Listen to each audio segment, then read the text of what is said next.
Hello, my name is Simon Clace and I'm clerk of the course at Cheltenham Racecourse.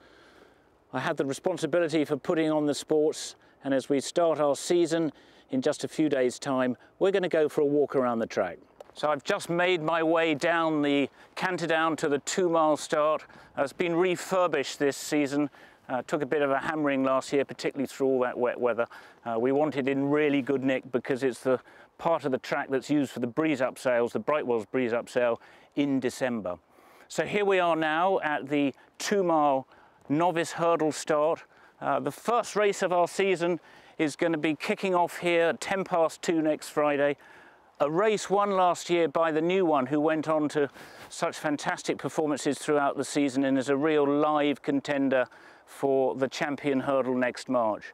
And that's the exciting thing about this first meeting of ours. There's so many horses that will come here that we're hoping to see throughout the rest of the season.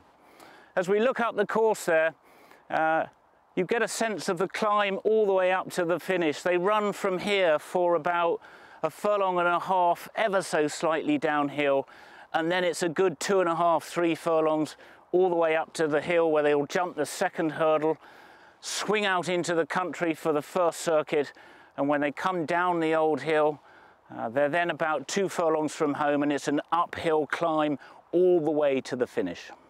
So here we are on the turn away from the stands. The horses are still climbing up the hill.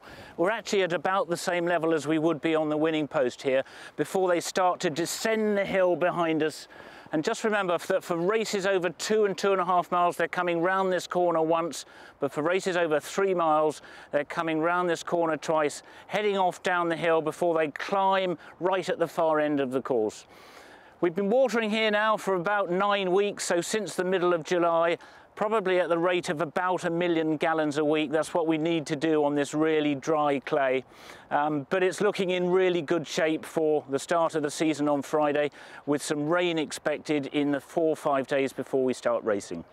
So I'm just walking along 2 furlongs of the 6 furlong gallop in the centre of the course. This is used by visitors, particularly from France and Ireland, at the November meeting and at the festival, when we could have 70 or 80 horses a day using this facility.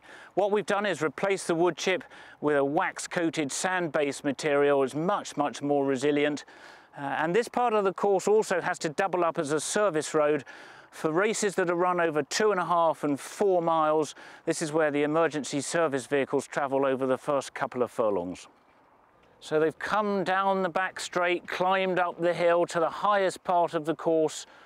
We're on the old course here, which is in use in October and November and the first 2 days of the festival. We're at the farthest point from the stands now, so they're turning fairly sharp left-handed before they start a rapid descent down to the bottom of the hill, and then it's the final left-hand turn back into the home straight as they climb again towards the winning line.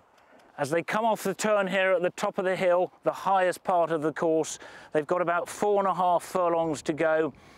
3 fences to jump, 2 hurdles, and this is where they'll really start to pick up some speed.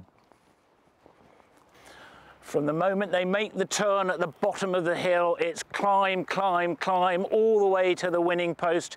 1 hurdle to jump, 2 fences in the home straight, and they'll have heard the roar of the crowd as they make their way up the hill to the winning post. And even in October, with the races starting next Friday at the beginning of our season, the crowd will be cheering them all the way to the line. Standing here on the winning line, I'm thinking back to last season, those wonderful performances in March of Qvega, Hurricane Fly, Sprinter Sacra, as we look forward to a new season and another 100+ or so winners joining Cheltenham's Roll of Honour.